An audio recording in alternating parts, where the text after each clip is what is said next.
Hey, good evening, everybody. Welcome to Introduction to Astronomy this month online. So here we are. My name is Chris Benton. Let's start moving ahead. So here we are. You're doing it's a lovely summer's evening, and you've got some friends out. You thought we're going to show them with a telescope and binoculars and do some stargazing, and that's there, you in the middle. And of course, they soon learn that, oh, you're a member of the Auckland Astronomical Society, so they figured you must know a heck of a lot of stuff. So you think, cripes, what questions are they going to ask me? So sort of things, they might look up at the summer sky and they say, oh, look over there where my little arrow is. That's a lovely little collection of stars, isn't it?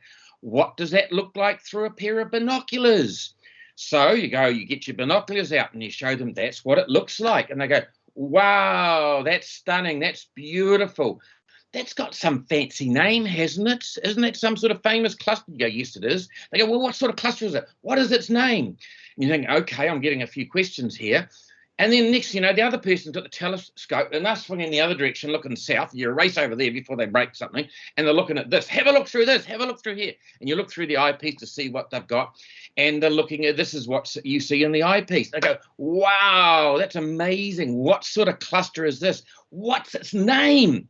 Suddenly, all the frequently asked questions start coming in. Hey, these two star clusters here that you mentioned, the star clusters, they differ. Why do they differ? How do they come to be? How did they form? Have they got anything in common? Tell us more about it. So the questions start rolling. And folks, that's why tonight's talk I've decided is going to be open and globular star clusters. So different, but so similar. So the aim will be to compare and contrast the differences, talk about how they formed, talk a little bit about, hey, what do they tell us about stars and stuff? Do they give more information? And what have actually they got in common? So you want to talk about the differences, but I also want to show you that quite ironically, they're more similar than you think.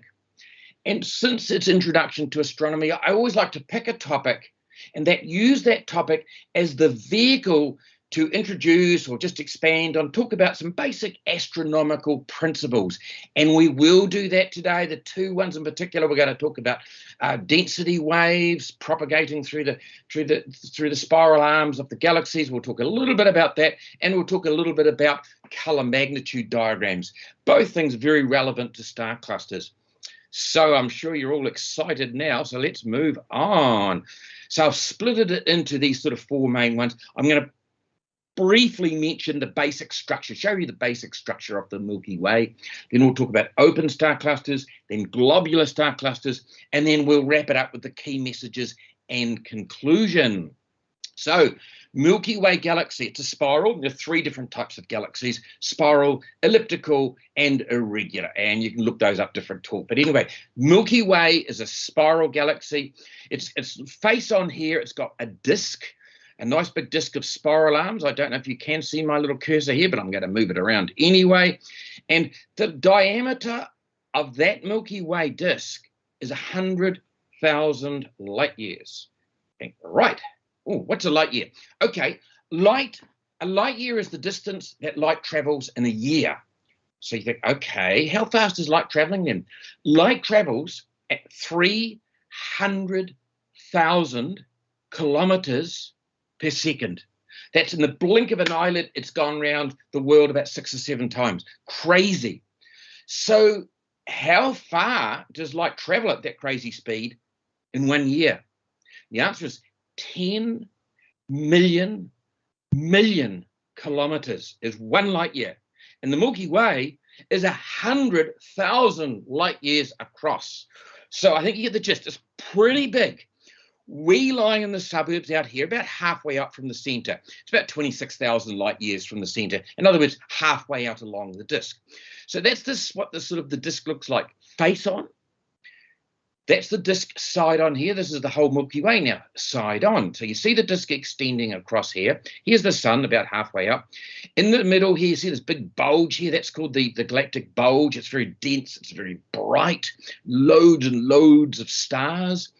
Then out here, you've got what they call the stellar halo. It's a spherical halo around the whole disk, around the whole Milky Way. And it's very sparsely populated with stellar halo. And you can already see some of the things I've written here. Look, globular clusters, or the diagram that I found, rather, already had it written in. You know, we're going to be talking about that. You think, aha. And just for the record, there's even a larger big halo around there called dark matter. That's another talk. That's a lot of fun. But what we see is only a small fraction of the matter. So I'll leave that with you. We'll talk about that another time. And in the middle, we got a big supermassive black hole right in the center of the Milky Way. That's about 6.4, it is, I think, million times the mass of our sun. That's a big whopper in there. So that gives you the basic idea behind, or the basic structure of the Milky Way. So let's move on from here now. So let's move on to star clusters.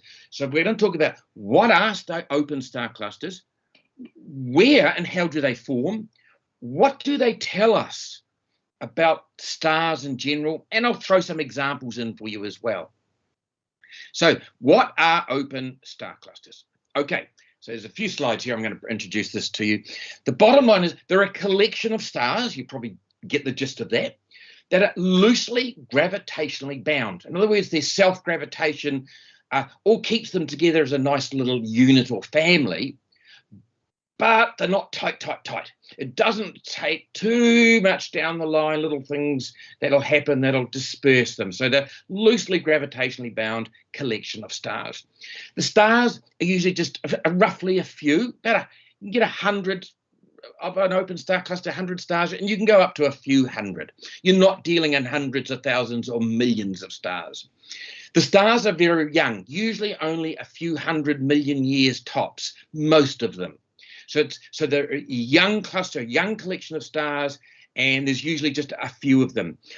They're all siblings. In other words, they all came from the same molecular cloud. And I'm going to show you in a few slides' time how you get these big clouds of gas and dust called molecular clouds, and they're huge. They're many, many light years across, and things will trigger, which we'll talk about, cause them to collapse to create a whole series of stars.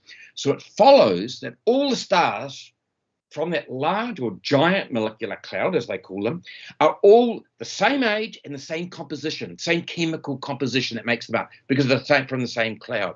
So in a nutshell, you've got just a handful, 100 to a few hundred young stars from the same molecular cloud, same age, same composition, loosely gravitationally bound together as a collection of stars. Treating the whole cluster itself, they are located in the spiral arms of the galactic disk. There it is. Here's your spiral disk. So that's where they are located. Remember, this was the globular clusters we'll talk about later. Well, in contrast to that, the open clusters are in the disk here, or face on, looking here. So that's where the clusters are positioned. They are, as I've alluded to earlier on, they're loosely gravitationally bound. Most of the time for those few hundred years, they are bound together as they move around the galaxy. But it doesn't take much with the passage of time. Usually within a few hundred million years or so, they encounter other clusters, other star clusters, other giant molecular clouds and stuff, and just the gravitational interactions, they slowly start to the stars get dispersed and they head off in their own direction. Typically, you might say, well, how big are these open clusters? Typically, roughly about 30 light years across. You get some slightly bigger ones. We're actually looking at one right now, ironically, which I'll show you. But as a rule of thumb, they're about 30 light years across. So sort of a typical sort of size. But yeah, this is, of course, this constellation, you'll know it well, Pleiades, Matariki, Subaru, or Subaru if you're Australian. So it's got a lot of cultural significance in a lot of cultures. And of course, New Zealand, we celebrate it every year because it's at this dawn when it's sort of sitting on the horizon. It's the beginning of the Maori calendar. So it's also known as Pleiades. It's a collection of hot B stars. As you'll probably recall we've talked about star sizes, now how hot they are. The O ones are the really big hot ones, and then there's the B ones and so on, and then the A's, then the FGs and K and M. So B stars are really, really hot. They have short lives along with the O stars. So the fact that you're getting these hot B stars here immediately tells you you're dealing with a young cluster, because these stars normally burn out pretty quickly. So that tells them that the Matariki star open star cluster is less than 100 million years old. It's estimated to have probably about 1,000 stars. It's hard to pin down exact numbers sometimes. About 1,000 stars. And as I mentioned early on, most typically open star clusters rather are 30 light years across. This one's a little one of the more bigger ones at 35 light years across. So that's Pleiades, or also known as Matariki in New Zealand. So that's a little bit about it. So where do open star clusters form, and what triggers the star and the cluster formation, the star formation in the first place that creates these open star clusters? What triggers that? So as I mentioned to you before, alluded, the open star clusters form in the spiral arms where they're located. That makes sense. So they form there and stay there. And the point being, the spiral arms of spiral galaxies is the location for star formation. It's where all the gas and dust is. Star formation can only come from dust and gas, and it's all located in the spiral, the spiral disk of the spiral galaxies, in this case the Milky Way. Stars don't form out in the stellar halo. There's just not enough gas and dust out there for them to do that. And here's the disk. I put that here side on for you as well. So that makes sense. That's where the open star clusters form. That's where they live, in those spiral arms of the Milky Way disk. So you might say, okay, well, that's where they form. How do they form? Well, you start off with these big gas, these big sort of molecular clouds of gas and some dust in there too. These are huge. These can be many hundreds, if not thousands of light years across, some of the really big ones. They can be huge, and they just travel around the center of the Milky Way. Everything's rotating around the center of the galaxy. Everything does that. And as these big clouds of gas and dust, and some stars in there as well around them, they will happily travel on their way. But as stars and these big clouds of gas rotate or orbit the galactic center within the spiral, or within the disk here, they encounter and pass through slow-moving regions of increased density and compression. You might think, ooh, I'm getting my head around here, and I'm going to show you more details in a slide, but I just want you to think about that. So you've got these clouds moving along, and all of a sudden they hit this region that's of increased density and pressure and compression, and it's moving as well, but a lot slower. So let's move on. So yeah, here I've put here, and it's a whole talk on its own, why these density waves are actually responsible for spiral arms. And I will mention it's a whole talk on its own, which we'll do. We'll have some fun talking about that, hopefully later in the year. But you see these spirals and stuff like that, these spiral patterns. In actual fact, that whole disk is full of stars and gas and dust. It's not as it appears. We can just see those spiral disks because of these pressure waves or these density waves that I'm going to talk about.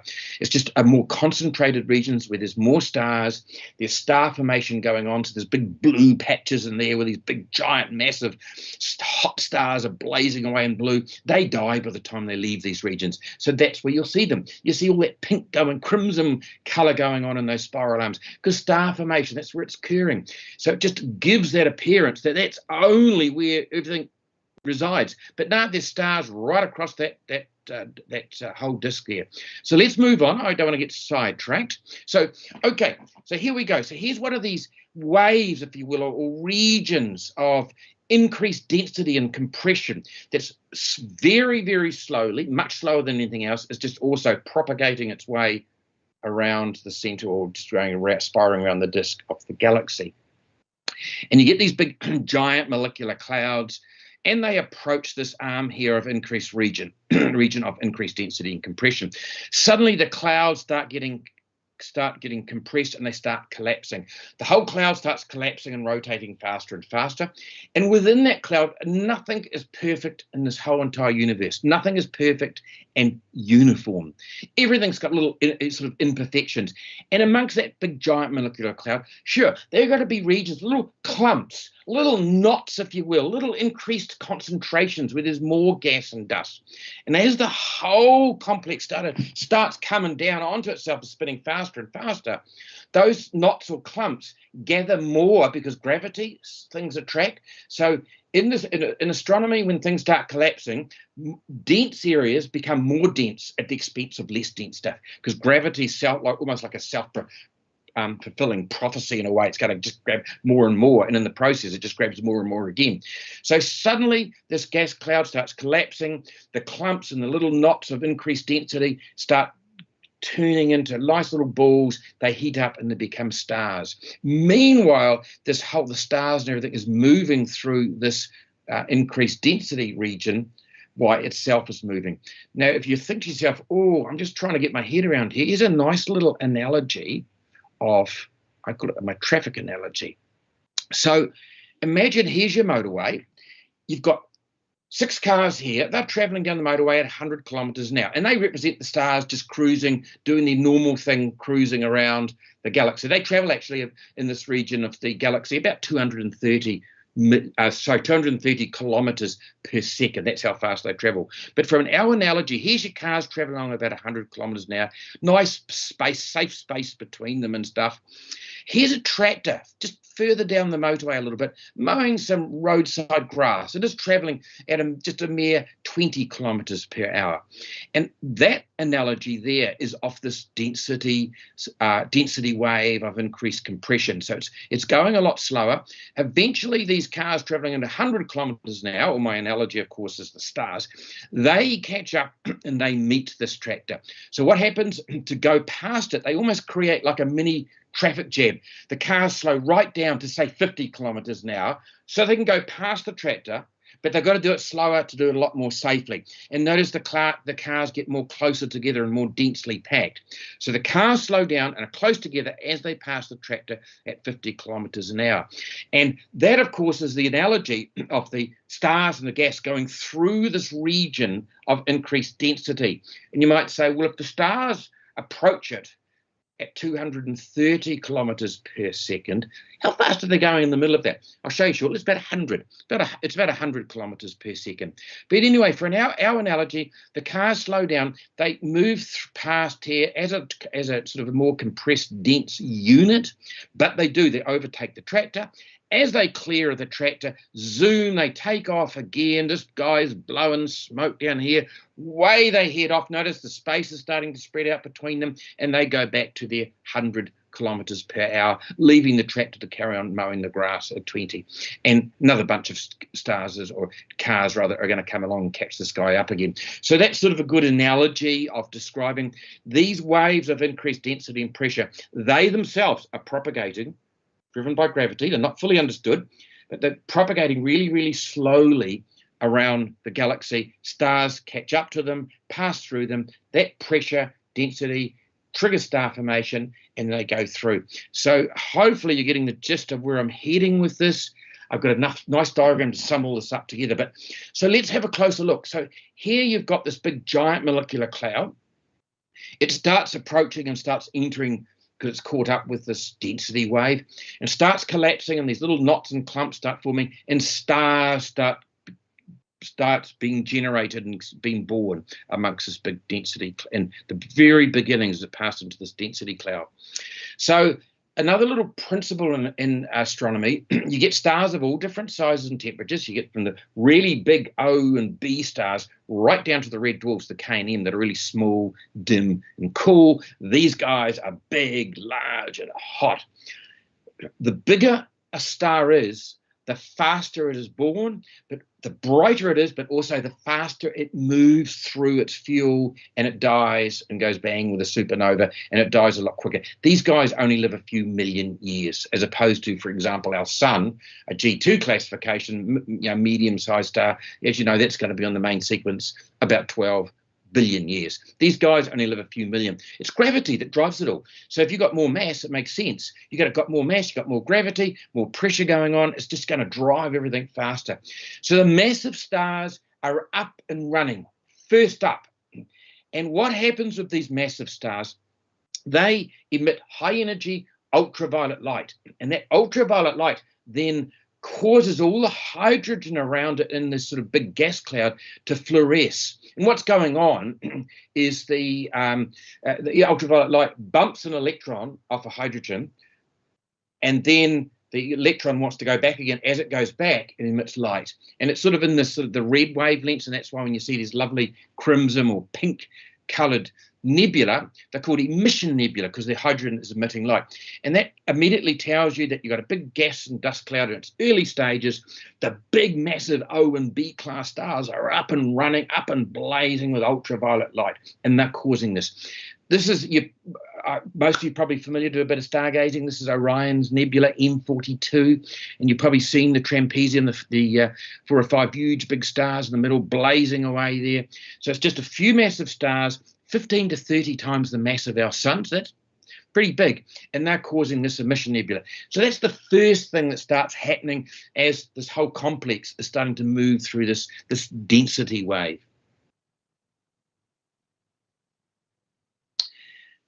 Then the big stars die off, they explode, or all their fuel goes, they explode a supernova. That's another story. But then as the low to moderate massive stars then are starting to be born and starting to light up, and they emit light in more the optical wavelength. That's the wavelength range that you and I see, that the sun emits and so on.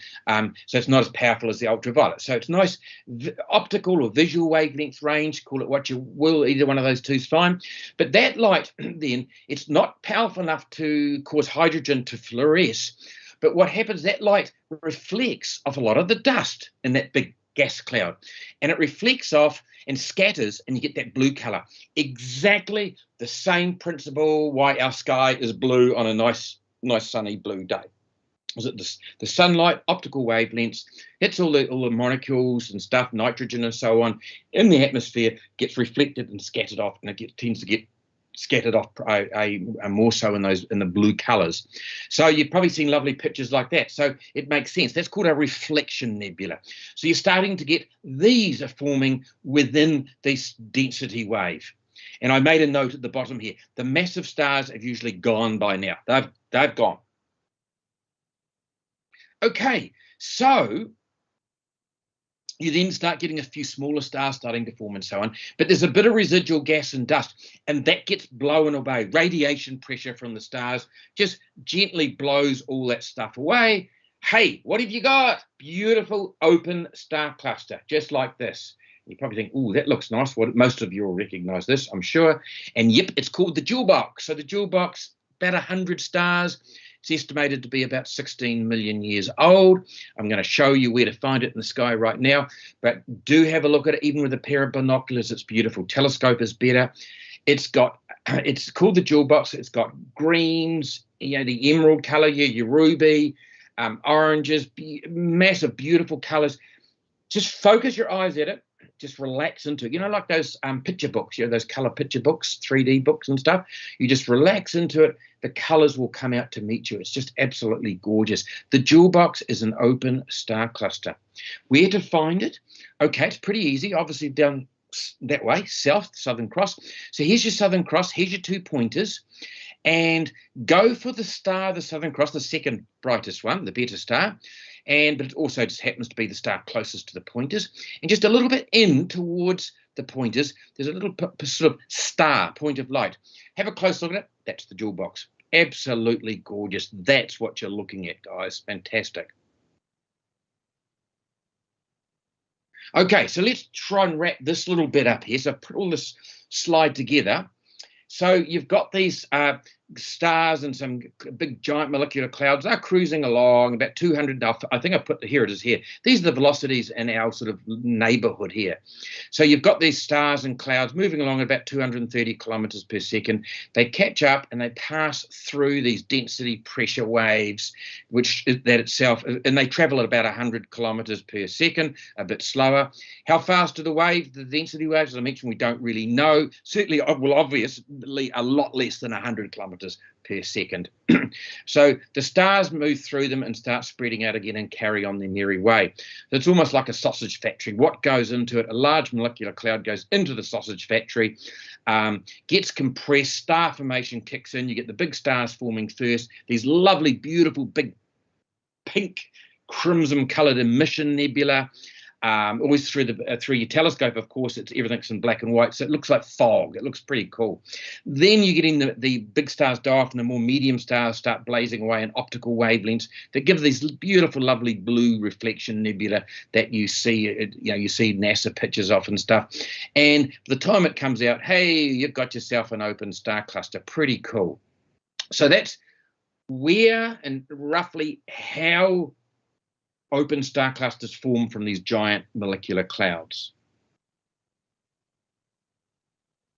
So what do these star clusters tell us? Well, quite a bit, actually. So stellar clusters are used to treat models of stellar evolution. In other words, what's a model of stellar evolution? The astrophysicists, and they get their big supercomputers, they get all the laws of physics that they know, how things, sort of plasma mechanics, how plasma and charged particles cause pressure on other things, how they interact with one another, how do they behave, what sort of properties do they have at different temperatures and pressures, how big are these stars, what would the pressures be inside these stars and the different layers. So, and of course, there's stars of all different sizes, right from the giant molecular cloud study right through until you got yourself a nice cluster, and then even further on past that before stars die. That's called stellar evolution.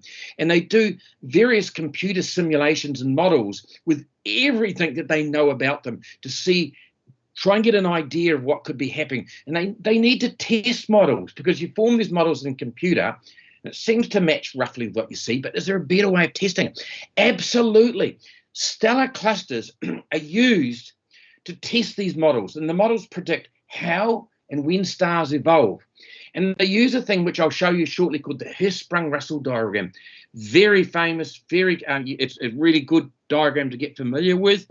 Hirschsprung-Russell diagram, it sums up what the models predict that we would see if we look into the big wide galaxy and see what's going on there and how many what sort of stars we do. That's what that's designed to do. But how do you test it?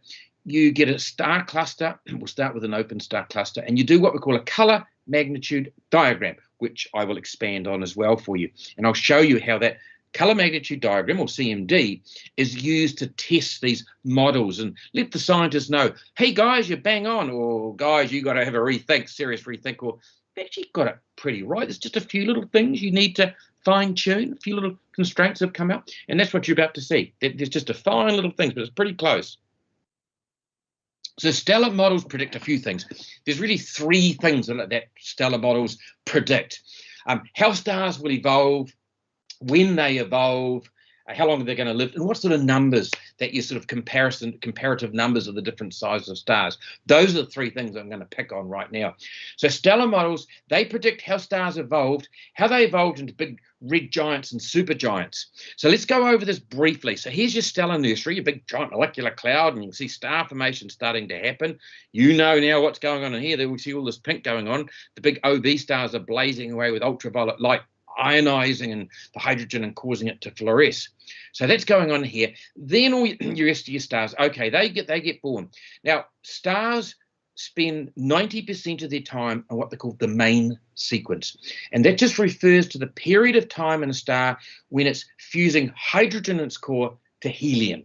It's a very stable state for stars. Stars spend 90% of their lifetime on that.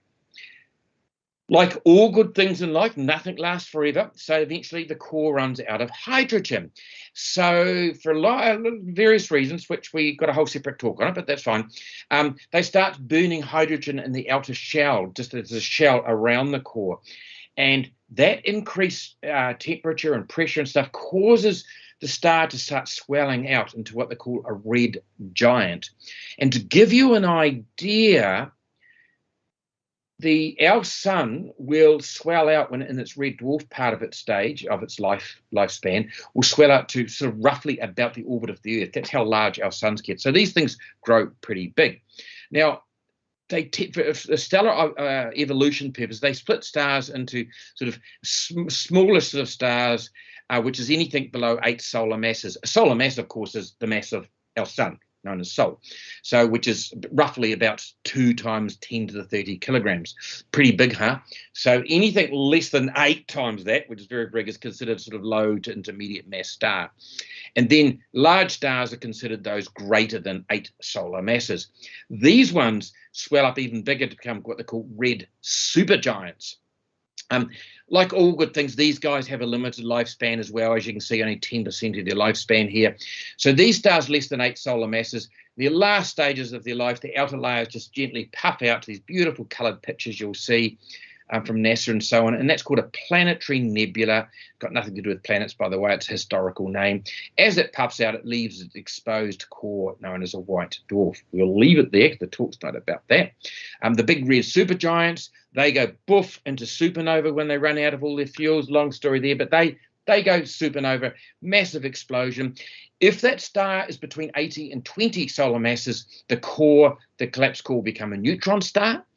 If it's greater than 20 solar masses, that's the original star, I should make very clear there. The original star is greater than 20 solar masses. The collapsed core after a supernova explosion becomes a black hole. So I won't go any more than that because the talk's not about them, but I just really the main things to take away from here, stars do evolve to get to these main sequence stars, 90% of their life in a hydrogen in a stable state, burning hydrogen to helium, and then they spend the last 10% of their life as red giants or red supergiants.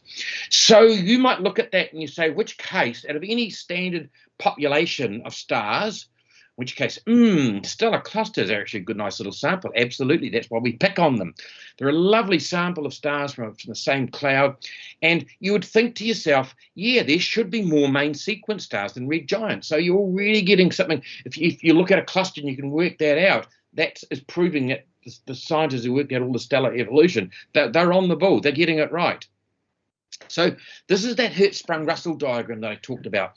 And so let's have a look at it. On the x-axis here, they've got the temperatures of stars. So essentially, they've just got the models of stars, or say you looked at various stars, and every star you found, you put it on here. On the x-axis, that represents its temperature. Here's those classes that I mentioned, the big hot O and B stars. Then you're getting cooler down to A, F, Gs. Our sun's a G class. I think it's sitting in here somewhere else, Sun, lurking in here, it is here, Sun. And then the red dwarfs, the K and the M, sort of, as for historical reasons, they're not in alphabetical order. There is some sense behind it, but anyway, you don't need to worry about that tonight. So here's your temperatures, and look here, these red dwarfs, you're looking, sort of 3,000 degrees Kelvin. Kelvin, Celsius, very little in it at these temperatures, so just consider it all the same. But not Fahrenheit, leave that to the Americans. We'll stick to the common sense stuff of Celsius and Kelvin. So 3,000 degrees for these guys. Then you go up to 6,000. Our sun, by the way, is 5,800 surface degrees for its surface temperature, so it sits there. Then the 8, and you go right up to stars, surface temperatures of 30,000 degrees and some. So that's the idea here. So you plot all the temperatures on the x-axis. They've plotted their luminosity. Luminosity is the total power output of a star, or how bright, what they call its absolute magnitude. Not how bright it appears from Earth, that's the apparent magnitude, but how big it is. Absolutely. A long story, 10 parsecs away. It's at a standard distance away from the star, and they call that the absolute magnitude. And that's to standardize. But get the gist of it. How actually bright it is, never mind, it's got nothing to do with how it looks from Earth, how actually bright it is with a astronomical standard in there. And if you did that, say you got a collection of stars, well, this is what the models predicted. They said you get all these main sequence stars up here in relative sort of proportions like that, and you get another big group of stars out here called giants, and here's your red giants and your red supergiants. So that's what the models predict you would normally see on this diagram. So that's a Hertzsprung-Russell diagram, really, really important. And what have I written here? Models of stellar evolution predict different star types and stages of evolution will predominantly be observed in groups as illustrated in the HRD. And indeed, there it is. So let's move on.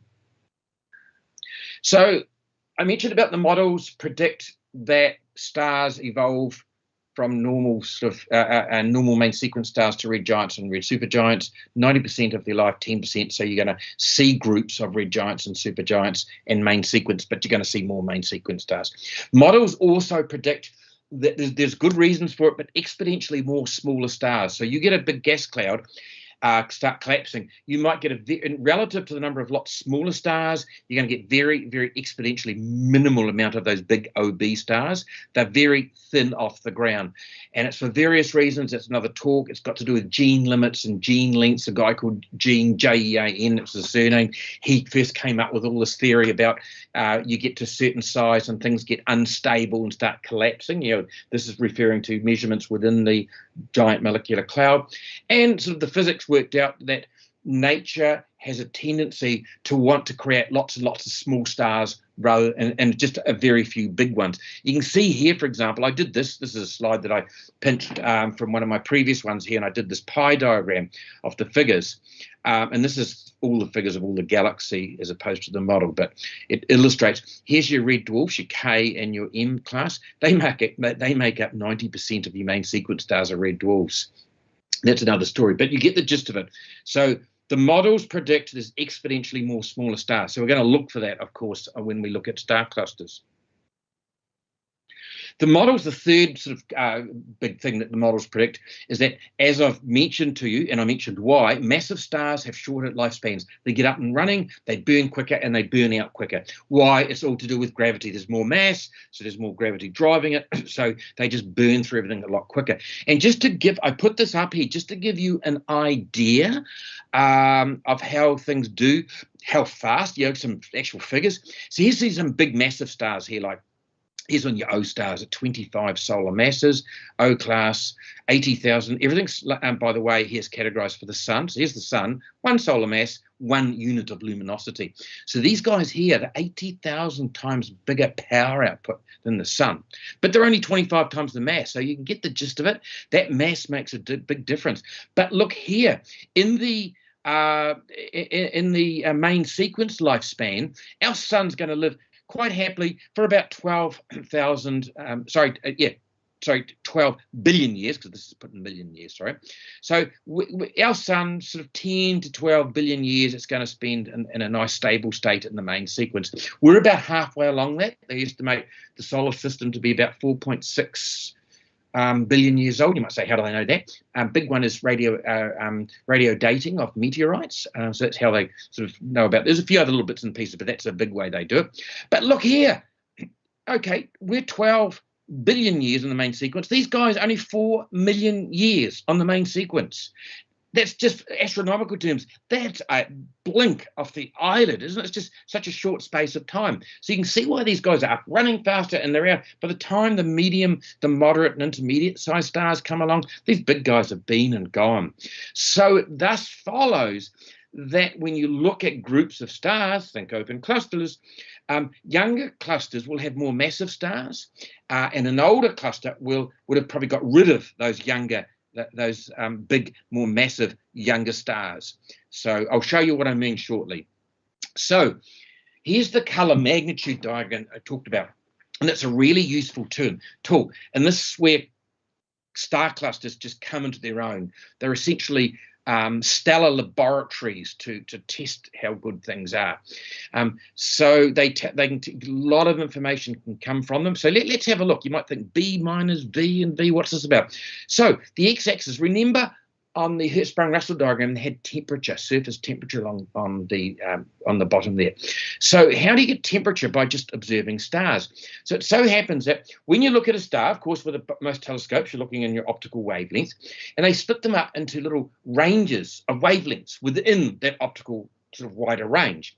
And there's a B filter, and that sort of course looks at more the sort of the blue end, the shorter wavelength, sort of higher energy, blue coloured sort of wavelengths of light. So they put and they call it B for obvious reasons. So that's the blue end of that sort of range of optical wavelengths. That's your blue filter. V's in the middle. V stands for visual, and that's sort of the greenish sort of colours, and that's bang in the middle. And then you've got, for example, an R filter you can have that's down towards the red end. So the commonest ones by far, they use the B and the V. But if you look at every star that you could possibly separate through a good sort of image of a star cluster, and for every single star, you measure how bright it is in the B filter, you measure how bright it is in the V filter, you subtract the two, and that's called the color index when you subtract one from the other. And it just so happens the color index very, very nicely reflects the temperature, the surface temperature of a star. So you put the V minus V there, so that's substituting for your temperature, that's fine. And those figures were easy to get with your telescope. And when all your V values, you run them up this side. Remember the Hertzsprung-Russell diagram had luminosity or power output, which is also analogous to absolute magnitude. And a few of you might be thinking, well, hang on a minute, but if we measured that from Earth, that's only its apparent magnitude, how bright it is from Earth. It's not the absolute one, which the Hertzsprung-Russell diagram had. You'd be right in thinking that. But here's the key, is that because a star cluster, all the stars, for all intents purposes, are the same distance from us, because you're talking huge distance, these clusters. So, what's the difference between a star, when you're talking up to a whole cluster? So the bottom line is for essentially all the stars at the same distance. So for that reason, the apparent magnitude matches up, correlates, works just as well on that left-hand, that y-axis is just as much as the absolute magnitude, which in turn reflects the luminosity. So that's the color magnitude diagram of clusters. Really useful tool to get information and test and constraint models. So let's do that now. Let's get some information first. There's loads of information they actually get about the cluster itself. The two big ones by far is how old a cluster is and how distant it is. You probably wonder, well, how do they know how old a star cluster is? Easy. Look. Okay, so they've got here's star cluster. This is M67, and they plotted here, nice graph. They got all the stars. They plotted the color index here, all up along here, and as a function here with the mapped against the V, how bright it was through the V filter. So the color index is a function of how bright it looked through the V filter. And they plotted all these stars, many stars they could possibly isolate, and you had this nice pattern. Well, you guys, Buzz, now you must be recognizing this. This looks pretty familiar. It's Hertzsprung-Russell diagram, but look what's here. The Hertzsprung-Russell diagram went up here. But what's happened? These stars up here, there's a few other ones, just sometimes these are background, foreground stars or stars from another class. But the bottom line is that part of the main sequence is gone. Why? Because the stars above this point have all burnt out their fuel and they're gone. So it's just left these guys here. So that is called the main sequence turn-off point. When you graph it like this, and you can see when are the stars just starting to turn off here. And that represents when, just because of their temperature and their size, the models will tell you exactly what class of stars those will be that should be turning off by then, because you can look at its color and here, so you can work out its temperature. And of course, you look up the models and they'll say, look, a star that's turning off at that particular color index or temperature, that's usually between 3 and 5 billion years old, those stars. So that's how you calculate the age of a star cluster. Look at the main sequence turn off, look down at its temperature, and then look it up at the models, and they will tell you how long those stars probably will go before they disappear, before they go supernova. And giants and red giants. These stars here have all started heading. So these are red giants here. They've already started heading out. Some of these main sequence stars are now included in here in your red giants. So the other one I mentioned is distance. How do you determine the distance to a cluster? Once again, it's looking at this main sequence turn-off point. So once again, you pick out what it is. You look down at the temperature. You look up the models, and that says that is a sun, a G2 sun would normally be. So we know from the models exactly the absolute magnitude, how bright one of those things is in terms of absolute. You match it up with your apparent magnitude, and there's a very simple formula called the distance modulus that you'd have got the brightness, how bright it actually is, how bright it looks from here. It makes sense. You can tell the distance between the two. So that's a very important tool, that you can tell the distance and the age of an open star cluster by its main sequence turn-off point. So They can also test and put constraints in the models and things you're looking for. That more massive stars are no longer seen on the main sequence. That the red giants are in the correct proportions and numbers to what you'd expect if these main sequence stars were turning off here by now. See how there's more smaller stars, and then slowly the main sequence is getting narrower and narrower and narrower. So there's more smaller stars going off. From here, there's all sorts of things they can, like star formation rate they can pick up. That stands for initial mass function. In other words, how proportionally how many more smaller stars than larger ones, and so on. So you get the gist of it. It's a whole separate talk. We actually do have a full 1 hour talk on color magnitude diagrams, but you can get the gist of it. You've got a cluster. You can use your basic principles of that Hertzsprung-Russell diagram. Just simply put your B and your V filter on, get it values from each stars, plot them, and you can tell the age of the star cluster, the distance to it, and you're starting to actually, you can tap the scientists or the astrophysicists, these guys with their supercomputers and simulations, and say, hey guys, you're doing a good job, but you might need to put some constraints on here because you've got to match your models with what you can see. So yeah, so they're very, very useful tools. So that's open star clusters. Let's move on to globular star clusters. What are they? How do the stars move around, these big spherical balls that you see? Where are they located? And what do their color magnitude diagrams look like? And where and how do they form? And once again, we'll use some examples. So let's move on. So remember, open clusters were young, sort of a few million years, and there was just a few, 100 to a few hundred stars, loosely gravitationally bound. Globular clusters are different beasts from appearance. There's up to millions of stars, as opposed to just a few, 100 or so. There are old stars as opposed to young stars. So some of the oldest stars in the galaxies are in globular clusters. Instead of loosely sort of gravitationally bound that eventually disperse on their own, these old stars, millions of them, are tightly bound up into a nice big spherical shape, just like you see here. So they are much larger. They are much more compact, they are older, and they are more stable than open clusters.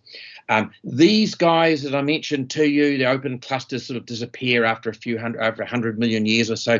These guys are billions of years old and still showing no signs of going anywhere, just splitting apart or anything like that. To give you an idea, this is Tucanae 47. It's the second brightest globular cluster in the sky. It's 13,000 light years from us, and that is a whopping 120 light years across. Remember I said the typical one for an open cluster is about 30 light years? Well, Tucanae 47 is 120 light years across, so they're much, much bigger, older, and stable. So how do stars cruise around? We talked a little bit about open clusters, how they just sort of move sort of randomly as a loose collection through those pressure, those density waves. So how about the motions within a globular cluster? And there's three main motions. Everything, as you probably appreciate, tries to go around the center of something, a big ball. So there's circular motions, orbits around the center of the globular cluster. There's straight line oscillations, just going backwards, but ploughing through the middle as they go. They come out to almost like a pendulum. They come ploughing through them. I'll try and get my hands in the middle of the camera. Okay, so you get stars that just go zip past really quick like a pendulum on a clock. Stop out here, zip back again, and so on. So there's straight line oscillations, but more commonly, highly elliptical steep orbits. Okay, so here's a star out here. Here's your center of globular cluster. They come zipping in, zips just around here, and zips back out again, slows down, comes zipping, speeds up, it zips around, like comets do. A good analogy would be comet orbits. And you'll see here, this is what I've done here, with often precession. In other words, that's the orientation. The orientation often moves around. So you got millions of stars all heading towards, all orbiting around the middle, some doing that, but most of them going zipping around like comets, and all different orientations for the orbits and stuff. So yeah, it's no surprise that you see my next comment was high incidence of collisions in the dense central regions. Absolutely. It gets pretty busy in there, guys. A good analogy I've heard someone talk about, it's like a beehive. You just see this big swarm of bees, just stars. Of course, it happens in slow motion to us, but that's what's going on if you speed it up. Okay, so there's over 150 globular clusters in the Milky Way, possibly more, up to about sort of possibly up to 200. They sit out here. So here's your Milky Way disk.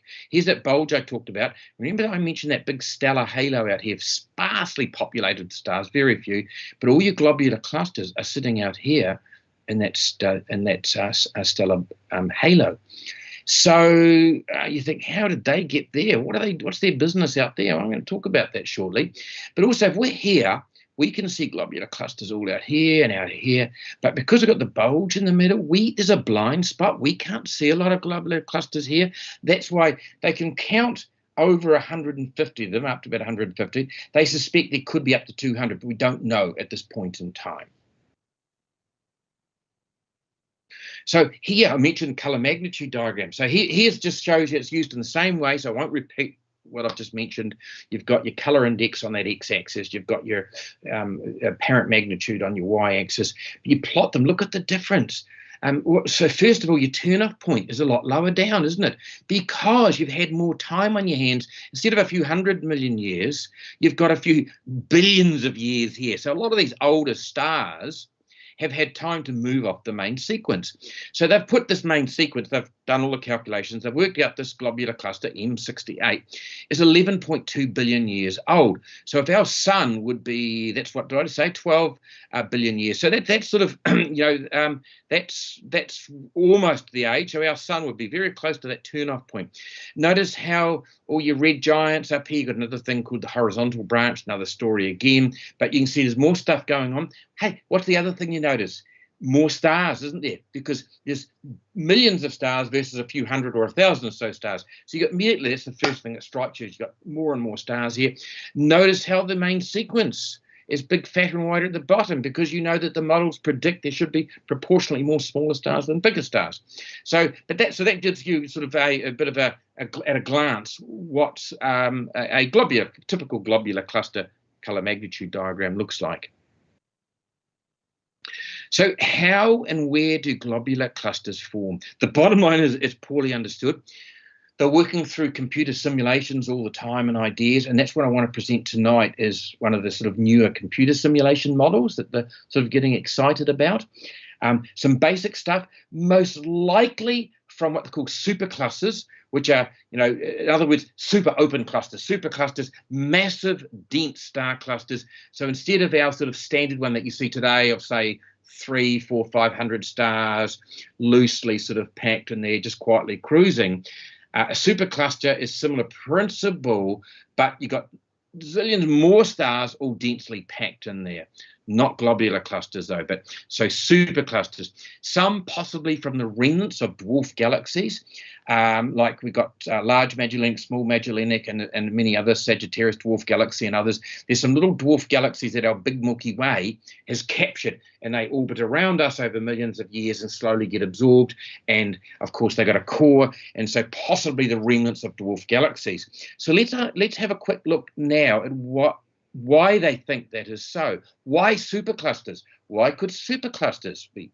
So what we observe, and then we're going to talk about what they hypothesize or think. So what do they observe? They observe that there's no active star formation in globular clusters. So count them out. Globular clusters, there's no gas and stuff. It's just all stars. Typically, they're the oldest objects in the galaxies. I've mentioned they are some of the oldest stars in the universe are actually in globular clusters. I'm just going to see it. Yeah. Okay, so globular clusters, what do they hypothesize? So that's what they observe. So what do they think about that? Globular clusters most likely are amongst the first collection of stars to form. That makes sense. Because the early conditions in the universe, when the universe was much smaller, it was a lot crowded and denser.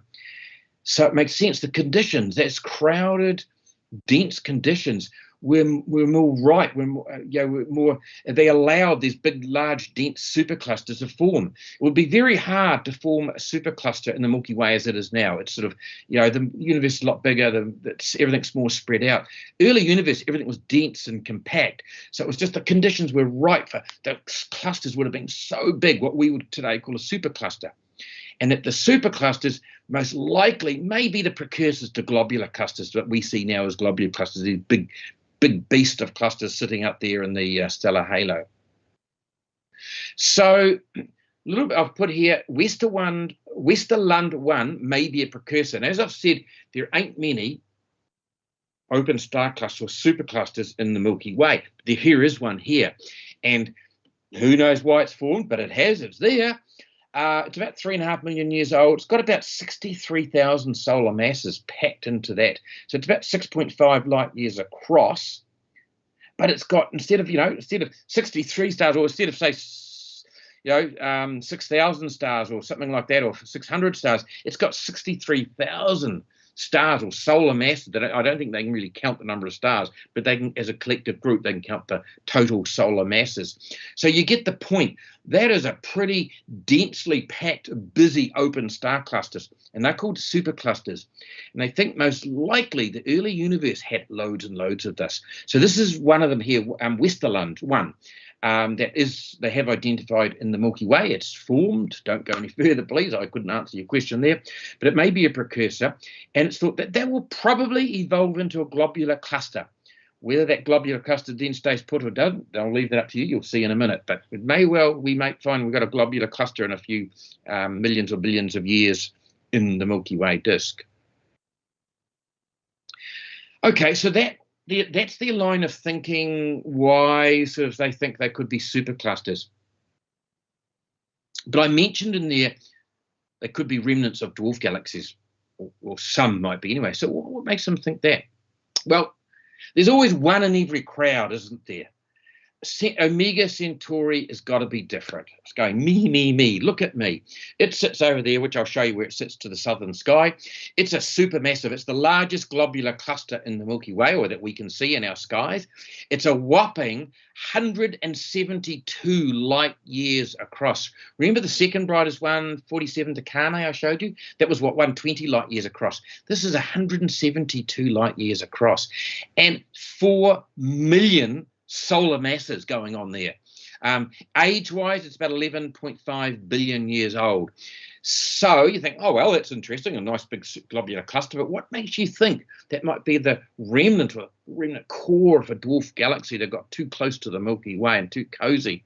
Well, it's because most globular clusters, they have, 1, 2, 3 different populations of stars that obviously formed at slightly different ages, slightly different chemical composition. But the stars in Omega Centauri, there's just multiple stellar populations with a range of chemical compositions and stellar ages, whereby you think that's hard to believe that came from a sort of a one big supercluster. Plus, it's retrograde orbit, so they all orbit in a certain way around the Milky Way. And Omega Centauri and a few others go the opposite direction. So that immediately you think, it's just different to everything else. So that's what they may think. It may possibly be the core remnant of a dwarf galaxy captured long, long time ago by the Milky Way. But you've always got to have someone who's got to be a little bit different. And Omega Centauri is a classic example of that. So where do you find Omega Centauri? I bet you can't wait to see where you find this. It's easy. It's once again Southern Cross, Pointer's sort of job. Here's your Southern Cross. Here's the Beta star in the Southern Cross.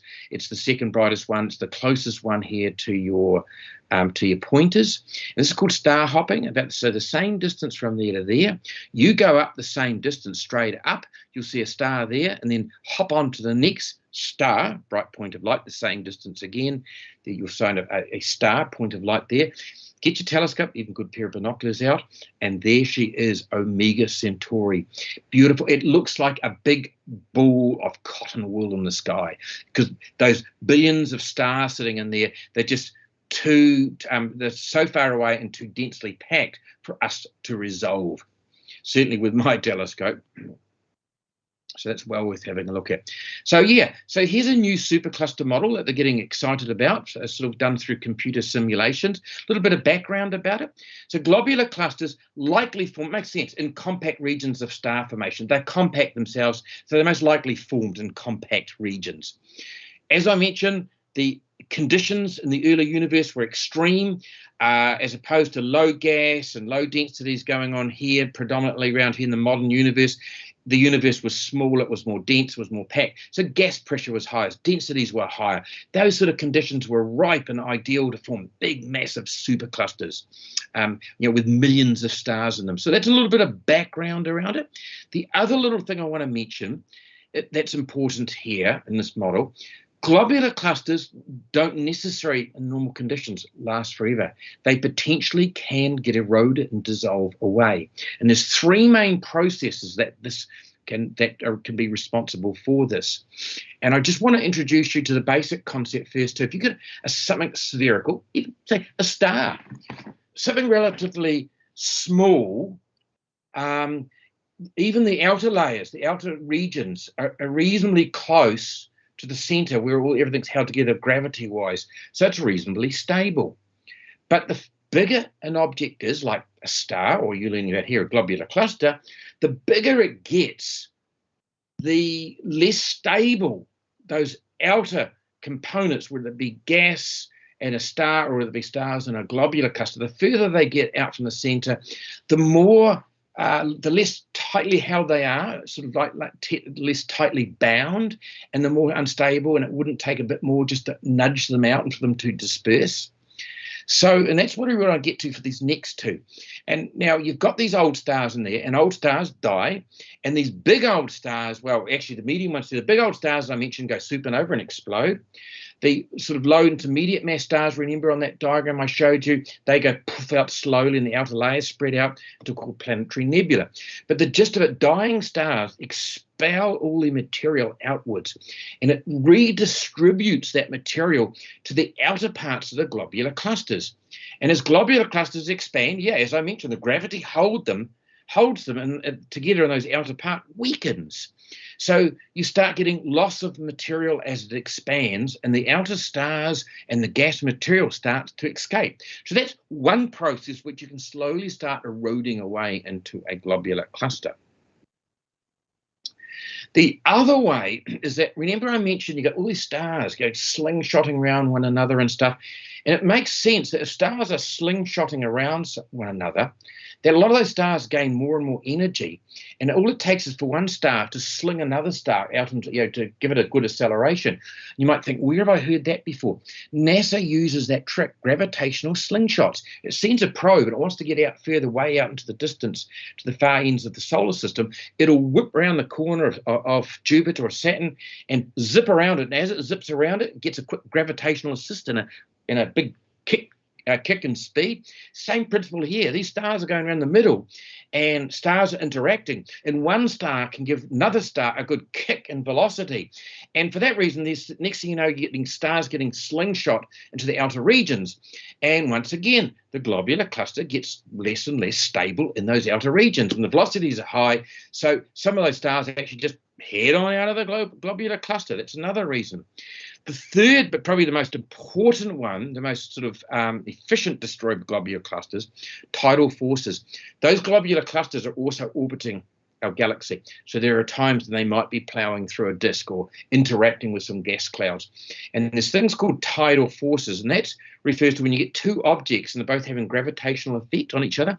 And there's a tendency that you may not notice it, but it's behind our water tides on Earth. There's a tendency to tear things and cause bulges and sort of elongate, stretch objects between the two of them. And that's called tidal forces. And you get a globular cluster that starts going through a galaxy disk, or comes near some other big object, and the two forces, the gravitational forces of both objects, create this tidal force, and they start pulling at one another. And that's a real potential destroyer of globular clusters as they plow through the disk of the Milky Way with time, and then they'll turn around and they'll go back through the disk again. Every time they go through that disk, they're going to get pulled and torn at, and that's a very common and efficient destroyer of globular clusters. So I've given you the background of the conditions were really, really good in the early universe. Clusters don't stay solid forever. They're vulnerable in certain states. So let's go to this new model.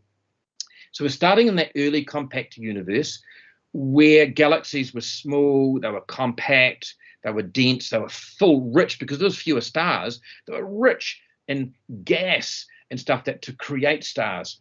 So many clusters just started forming. These young, small, irregular galaxies were starting, many clusters were forming, but all different sizes. It was just chaos. It was just absolute, everything was running amok in these little dense galaxies. So you had from the very small to the very large, but also going on in here are disks. As galaxies develop and form, disks start forming. You had galaxies colliding with one another. A lot of tidal forces were going on. We call them tidal shocks. And as I mentioned, that destroys, or goes a long way to destroying a lot of clusters. The smaller clusters would have been decimated first. They essentially got destroyed by all those interactions that are going on. According to the models, they just got decimated. But the most massive clusters, from the big massive superclusters, they survived that.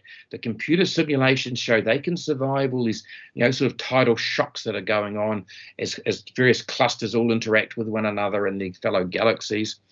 So you start getting more and more galaxy collisions and mergers. You start getting more spiral structures forming, like our Milky Way and stuff. But with all these dynamics going on between galaxies and stuff, not only do spiral structures form, but part of the computer simulations showed that a lot of these big, massive superclusters, including the big globular clusters that formed, that they survived the decimation.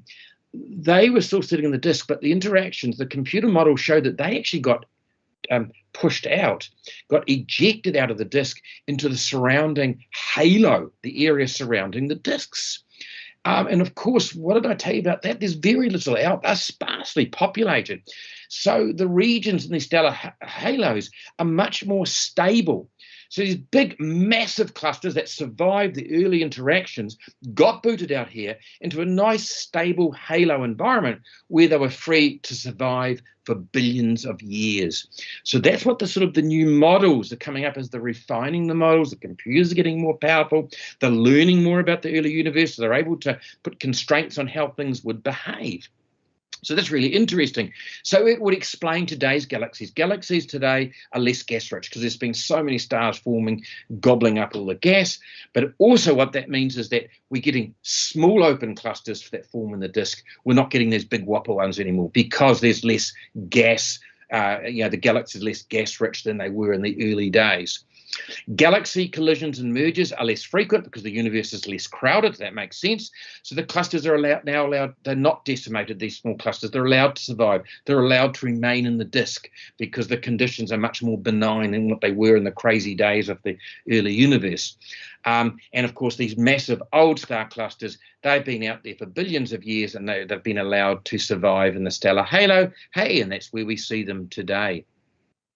So the conclusion that you can sort of mention, that you can come to here from this, is that globular clusters may just be a natural outcome just of dynamics and merger stuff going on, just a natural outcome of regular cluster formation in the early universe. Early on, there's all these clusters formed quite happily, a big decimation. Little ones got squashed down, got decimated. Big ones were put into nice stable halos and they still survive. And now you're getting lots of small clusters forming. So globular clusters, just nothing crazy about them. They're not sort of some crazy from left field process that we don't understand yet. No, they just may be a natural outcome of regular cluster formation in the early universe. So it makes you stop and think. They're actually more similar to open clusters than you think. So let's start wrapping up now. Open and globular star clusters, so different but similar. What are my key messages? Open clusters, groups of young stars loosely gravitationally bound and they're situated in the galactic disk. Globular clusters are much larger, they're much denser, compact, old stars, tightly gravitationally bound into stable units, and they are found in those sort of stellar halos out in the outer parts of the galaxy. So why are they similar? So I've mentioned that's pretty much why they're so different. You think, yep, you get that. They are very, very different. Why are they so similar? Within each cluster, the stars are of similar age and similar distance to Earth, and that's what makes them beautiful sort of laboratories. And as I mentioned, both act as galactic laboratories to test theories of stellar evolution. And open and globular clusters just may be two extremes of the same type of object, formed through exactly similar physical processes, just at a different stage of the universe and on different scale. So thanks, guys. I hope you've enjoyed open and globular star clusters. So different, but so similar. Thank you. And I think now we're up to questions times. Any questions there, Steve?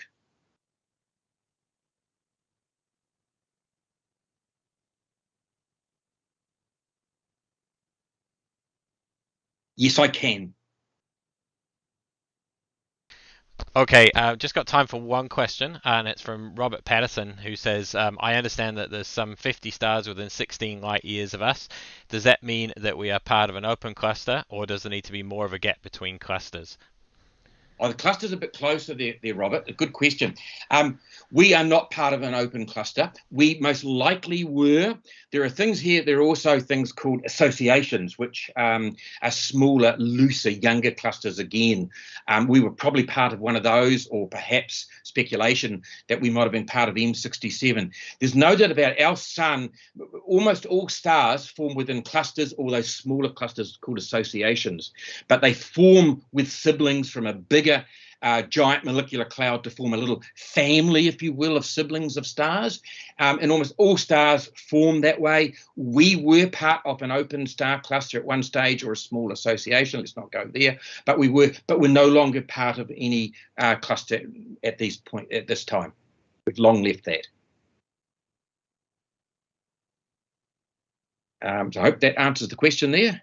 There, Steve. Thanks for that, Chris, and thanks for an informative talk. Sorry about the only time for one question, but if you've got any more questions, do put them in the comments and we'll get them answered for you.